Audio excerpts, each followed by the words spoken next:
I welcome you all to this channel. इस channel पर आपको इकोनॉमिक सब्जेक्ट से रिलेटेड वीडियोस मिलती हैं जिसमें सीबीएसई बोर्ड की class 9th, class 10th, class 11th and class 12th की कंप्लीट सिलेबस वीडियोस आपको यहाँ अवेलेबल होती हैं। इन वीडियोस को फ्री ऑफ कॉस्ट पढ़ने के लिए आप इस चैनल को सब्सक्राइब करें और बेल आइकन का जो बटन है उसे भी दबाएं ताकि जो भी वीडियो जिस पर अपलोड की जाती हैं उसका नोटिफिकेशन आप तक पहुंच सके। Thank you. I welcome you all in this class. Topics for discussion in this class are self-help groups and cooperative societies. तो इन दोनों टॉपिक्स के बारे में हम डिटेल में डिस्कस करेंगे। तो ये जो सेल्फ हेल्प ग्रुप्स होते हैं ये कम्युनिटी बेस्ड होते हैं और उसमें 10 to 20 मेंबर्स होते हैं। यूजुअली ये विमेंस होती हैं लेकिन ज़रूरी नहीं है कि हर केस में विमेंस होंगी।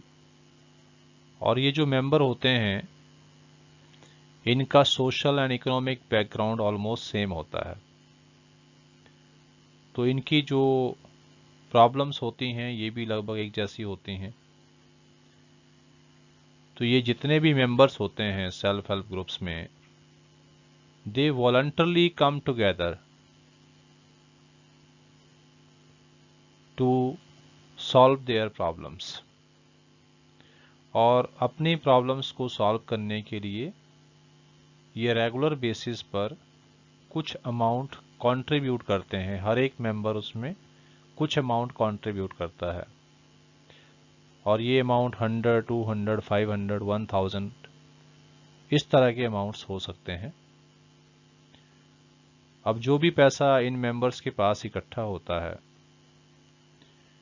उस पैसे से ये उन लोगों को ग्रुप के ही उन लोगों को पैसा उधार देते हैं जिनको इस पैसे की आवश्यकता होती है। और कुछ ब्याज भी चार्ज किया जाता है, मतलब इंटरेस्ट लिया जाता है उन लोन्स पे इस ग्रुप के द्वारा। और जो भी मेंबर पैसा उधार लेते हैं उनको फिर ये ब्याज भी चुकाना पड़ता है। लेकिन इसमें एक अच्छी बात यह है कि जो ब्याज की दरें हैं वो लगभग फॉर्मल सेक्टर की जो रेट ऑफ इंटरेस्ट है लगभग उसके बराबर हो जाती हैं। तो इससे ग्रुप्स के जो मेंबर हैं उनको फ़ायदा होता है, क्योंकि ये जो ग्रुप के मेंबर जब इनफॉर्मल सेक्टर से क्रेडिट लेते हैं तो आपको पता है कि कितना सारा एक्सप्लॉयटेशन इन लोगों का होता है। तो उस एक्सप्लॉयटेशन से बचने के लिए, हाई रेट ऑफ इंटरेस्ट पे करने से बचने के लिए या कई तरह की और मानसिक प्रताड़ित होने से बचने के लिए ये लोग आपस में इकट्ठे होकर ग्रुप बनाते हैं और अपनी थोड़ी थोड़ी सेविंग्स को कंट्रीब्यूट करते हैं। एक अमाउंट फिक्स किया जाता है कि हर महीने इतना पैसा इनको हर मेंबर को जमा कराना है और फिर उसी पैसे में से जो भी पैसा इनके पास इकट्ठा होता है उसी पैसे में से जिस जिसको पैसा चाहिए, जितनी जितनी ज़रूरत है और जितना फंड अवेलेबल है उसके हिसाब से पैसा उन मेंबर्स को दिया जाता है। तो इस तरह से एक दूसरे की हेल्प जो है इनकी हो जाती है। ये जो है इन ग्रुप्स में क्योंकि same social and economic background के लोग होते हैं तो ये आपस में अपने उन प्रॉब्लम्स को भी सॉल्व करने की कोशिश करते हैं। तो ये एक एक्स्ट्रा बेनिफिट होता है इन ग्रुप्स के मेंबर्स को। So let us discuss about the features of self help groups. Self help group की विशेषताएं क्या होती हैं? तो विशेषताओं में पहली विशेषता है कि ये पर्सनल ग्रुप्स होते हैं, इनफॉर्मल ग्रुप्स होते हैं और ये इसलिए बनाए जाते हैं ताकि लोग कुछ सेविंग्स कर पाएं और जितना पैसा ग्रुप के पास इकट्ठा होता है उस पैसे को उन ज़रूरतमंद सदस्यों को दिया जाए ग्रुप के जिनको पैसे की ज़रूरत है। और इसमें जो ब्याज की दरें होती हैं वो भी कम होती है as compare to informal sector, क्योंकि जैसा आपको पता है, आपने पढ़ा भी है कि कई केसेस में 60% पर एनुअम के हिसाब से ब्याज की दरें चार्ज की जाती हैं। तो उसमें लोगों का बहुत लॉस होता है जो इनफॉर्मल सेक्टर से क्रेडिट लेते हैं। लेकिन अगर सेल्फ हेल्प ग्रुप्स के थ्रू वो पैसा उधार लेते हैं तो फिर उनको काफ़ी कम रेट ऑफ इंटरेस्ट पर पैसा मिल जाता है, और यूजुअली ये जो ब्याज की दर होती है ये लगभग बैंक रेट्स के बराबर ही होती है। जो बैंकों के द्वारा रेट ऑफ इंटरेस्ट 10-12% चार्ज किया जाता है, लगभग उतना ही ब्याज की दरें जो है ग्रुप के द्वारा चार्ज की जाती हैं। और तीसरी बात इसमें यह है कि ये जो ग्रुप हैं, they can also avail loans from banks if their savings are regular. तो जो ये ग्रुप हैं, अगर इनके पास सेविंग्स रेगुलरली बचती हैं तो ये बैंकों से लोन भी ले सकते हैं। मतलब एक तरह से जो सेल्फ हेल्प ग्रुप्स हैं वो अपने लिए एक बड़ा क्रेडिट बेस तैयार कर सकते हैं, और फिर बैंक से भी इनको इजीली लोन मिल जाता है। तो खास करके सेल्फ हेल्प ग्रुप्स में वो लोग होते हैं जिनके पास क्रेडिट बेस नहीं होता है, जिनके पास कोई कोलेट्रल देने के लिए कोई एसेट नहीं होती है, और जिनके पास डॉक्यूमेंटेशन भी पूरा नहीं होता है, क्योंकि फॉर्मल सेक्टर से उनको लोन नहीं मिलता है। इसलिए वो सेल्फ हेल्प ग्रुप बनाकर एक दूसरे की मदद भी करते हैं और एक ऐसा क्रेडिट बेस भी तैयार कर सकते हैं अगर उनकी सेविंग्स रेगुलर हो, ताकि बैंक भी उनको लोन जो है आगे प्रोवाइड कर सके। Now let us discuss about the advantages of self help groups. Self help group बनाने का बेनिफिट क्या होता है? पहला पॉइंट है, it helps borrower to overcome the problem of lack of collateral.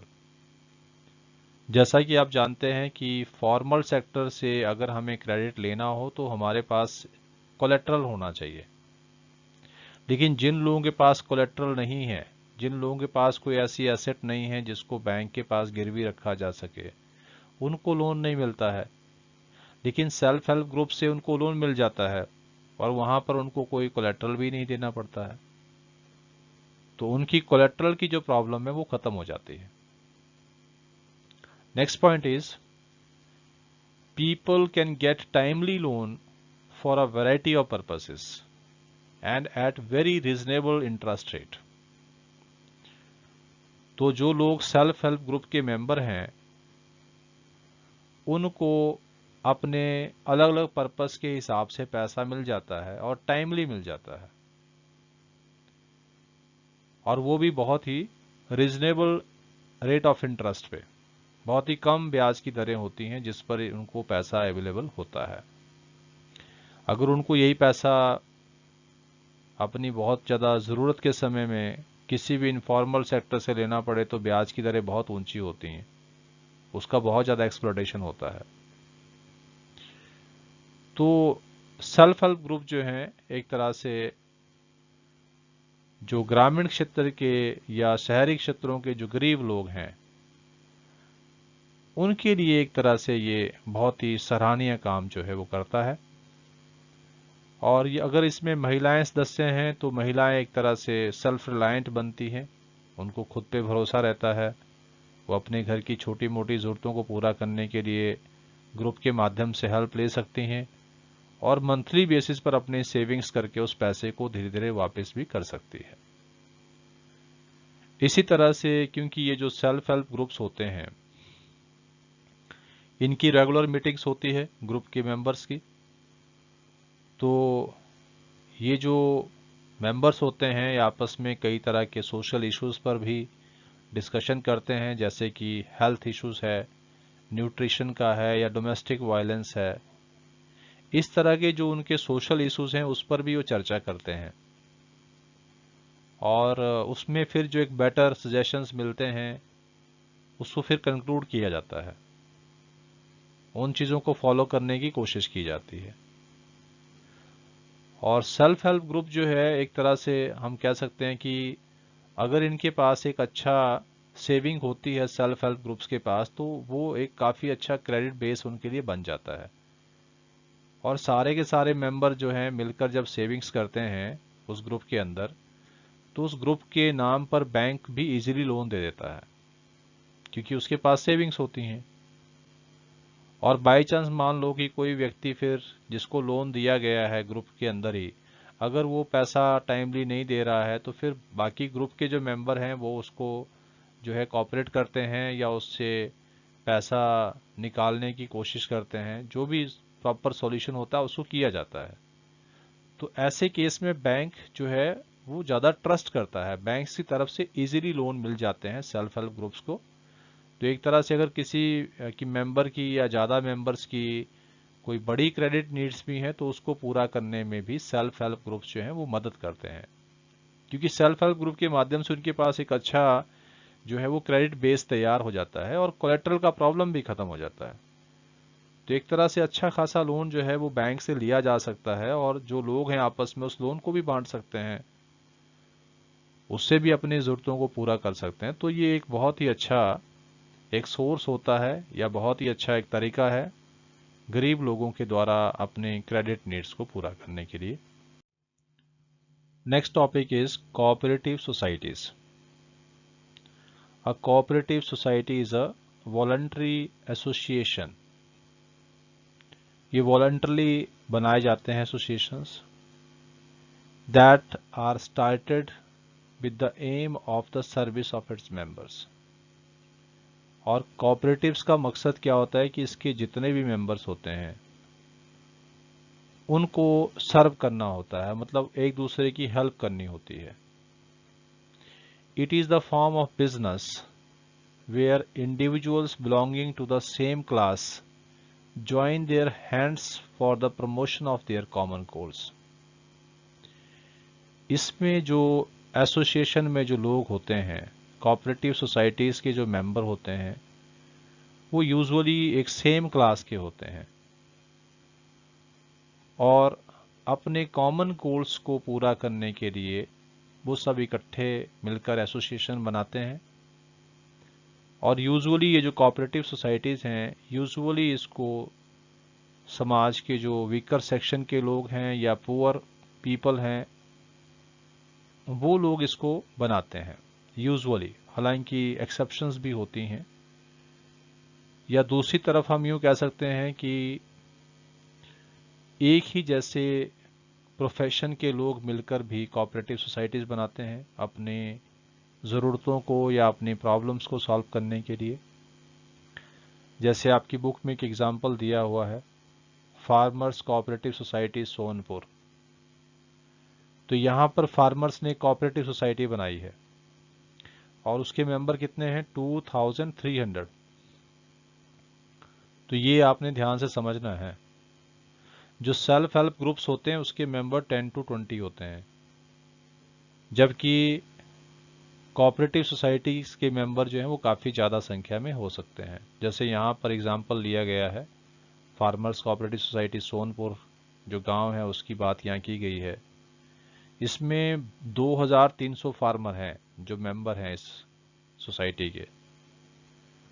तो अब ये आपस में पैसा इकट्ठा करते हैं, एक तरह से